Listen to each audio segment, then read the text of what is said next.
I got a question on Twitter DM I could not answer with the short texts, so I decided to do a video about the topic. I was asked about the political landscape of Finland. Let's start with economic and social policy. I feel most foreigners know the basics of how Nordic state handles their economy. High taxes on income, low on corporations, open markets, and large welfare state, and lately austerity. While all this is true in the case of Finland, the system has layers that span from the 1950s to modern day. There are two major historical events that can be seen affecting the Finnish policy today: the Second World War and the 80s liberalization of the markets. The Second World War uprooted large portions of the population as Eastern Karelia and parts of northern Finland was handed to Soviet Union. Within this area was the second largest city and a major port of Viipuri. The Finnish population of these areas was given land and apartments all across the country. To ease tensions within the population and help the government pay the reparations ordered in the peace treaty, a new government policy was enacted.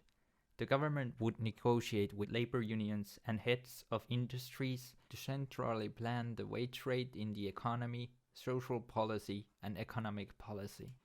This was seen to prevent any communist sympathies that could be cause of an uprising or used as a justification for a new invasion from the east.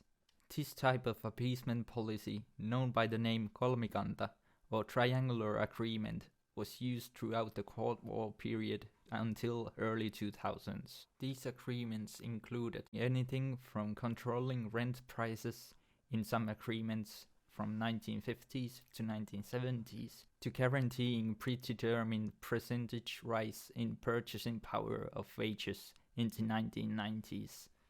Although lately the right-wing heads of governments have promised this system would never again be implemented, labor and industry unions are extremely powerful lobby groups able to break the government support with strikes, political activism, and fat stacks of money.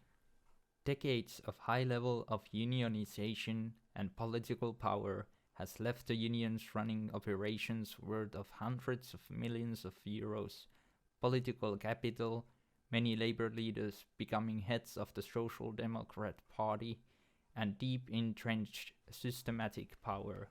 Unions are seen by the left as a legitimate force in economic policy.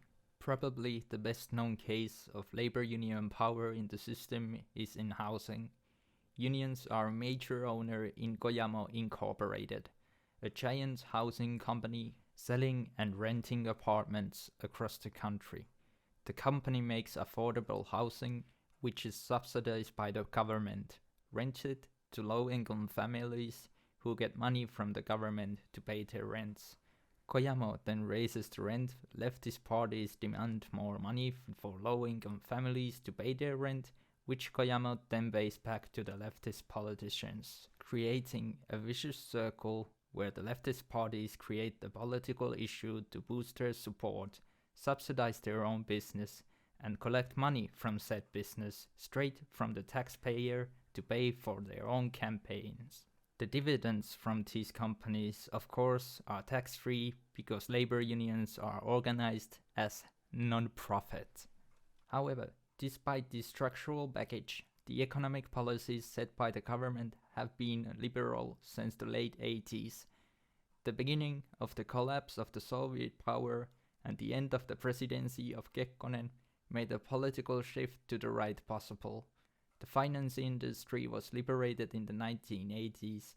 In the 1990s, recession was ended by the government letting major banks fail and businesses go bankrupt, making the economy healthier and turning the tide into the soaring economy of the early 2000s. With the EU membership of 1995, Finland was fixed to the Western Bloc, away from the previous political grey zone.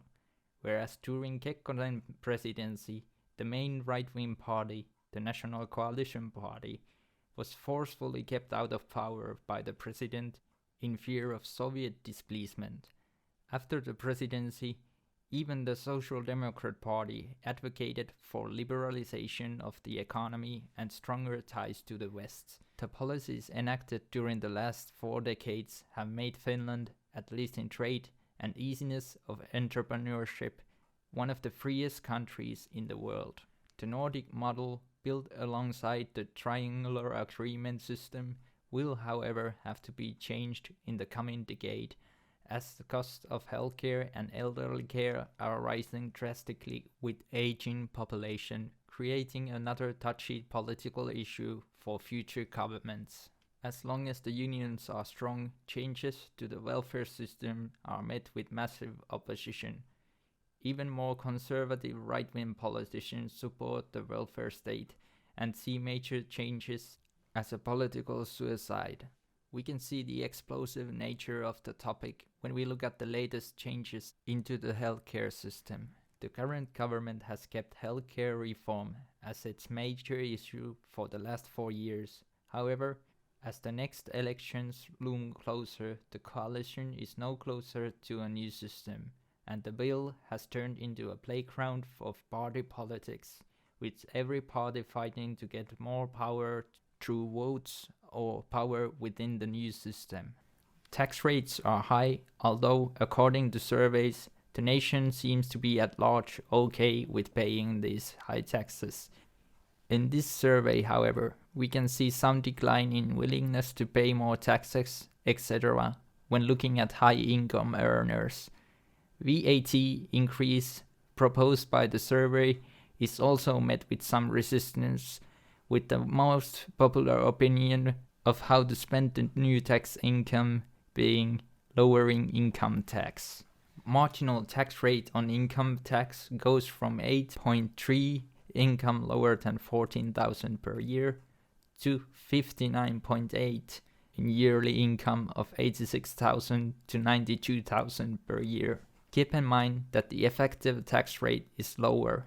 For example, to earnings of 90,000 per year, the effective tax rate is 41 to 42%. If you want to look your income tax rate in Finland, try out the link in the description. In addition to income tax, there's a value-added tax that goes from 10% in medicine, newspaper subscriptions and culture, 14% on food, and 24% on other items. It has been argued that the tax and tax-like payments are one reason for the relatively high unemployment rate, with employers unwilling to take risk of hiring workers for the wages kept high by taxation and minimum wage regulations set by negotiation of labor unions with industry representatives. The corporate tax rate is lower, however, set at 20%. Regulation on industries varies, although generally regulations are low. Should the structural problems of the economy be addressed, I see no reason for any worry for the economy. However, if they are not addressed, we will see a new economic crisis in Finland. The vast majority of the country is in favor of the current welfare state, and the system is nearly deified in the minds of the populace. The large welfare state, and to smaller extent the political power given to the unions, is seen as a unifying factor to the country after the war. The non-aligned stance during the Cold War, with the strong Soviet influence in internal politics, has created a segment of the population who hold negative views of NATO membership and foreign policy of the United States. However, it has also kept the respect for the armed forces high, with most of the population supporting compulsory military service and relatively high military spending. One of the issues asked was a question of political correctness in Finland. We have seen the movement rise, especially in the last 5 to 10 years, slowly taking more space in the political debate. Of the parties with representation in the parliament, we can see PC culture in the Greens Party, Left Alliance, and lately in the Social Democrat Party. The Green Party was born with a progressive political movement and has been PC since they were founded.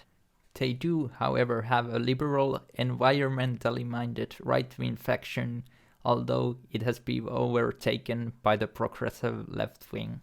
Funnily enough, one of the major players before the founding of the party was Pentti Linkola, a philosopher later titled as eco-fascist and Malthusian.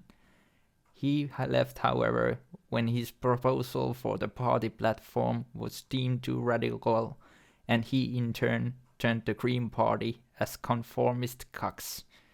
The two parties have, however, worked together in political activism outside parliament. The Left Alliance started as a union of two previous communist parties. However, the progressive wing has took over the traditional far left in the party leadership. Whereas the modern Green Party is green and red, the modern Left Alliance is red and green. The only difference between them is that the right wing of the Green Party still keeps up the false hope of someday having a respectable political movement. The Social Democrat Party has always been tied to the labor movement, being the oldest party in the country, founded in 1899. It has dominated the center-left and in early history the whole left. The combination of SDP and their military wing, first the communist uprising, later the labor unions, have been a major player in politics for the whole history of independent Finland. Seen as the voice of working class when far-left parties embraced the PC in the early 2000s. The union support kept SDP as a workers' party. However, during the 2019 election campaign, we have seen a shift in the SDP. With the current party leader Antti Rinne suffering health problems, the main voice of the party has been progressive young party politician Sanna Marin, who has taken the party towards a more progressive populist image. Whether the change is permanent when the old leader comes back, we shall see, as Rinne has announced to be back in action 1st of March. Compared to the USA, the media landscape is not nearly as polarized in Finland. There are no clear party ties in most large media organizations, although party ties can be seen with some journalists and opinion piece writers, especially in social media, as vast majority of journalists vote or support left-wing parties. The largest news organizations being the state radio and TV broadcasting company YLE, the largest newspaper Helsingin Sanomat, and the most read digital outlet tabloid Ilta-Sanomat.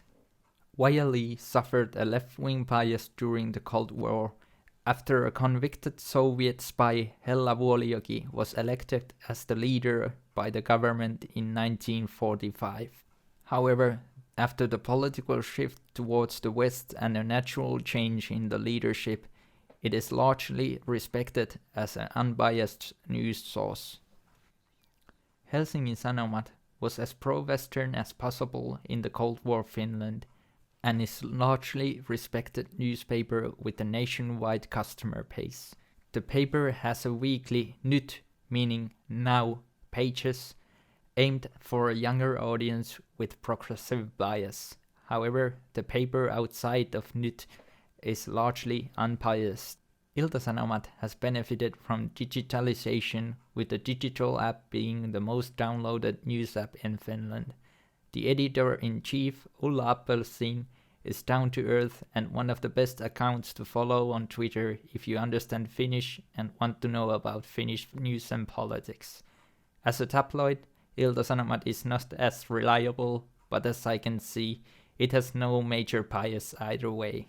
Neither have I seen silencing of some stories, as some claim happened in the UK. Famous right-wing populist Jussi Halla-aho was found guilty in 2009 for disturbing religious peace, which remains the most famous case against anti-immigration populist movement.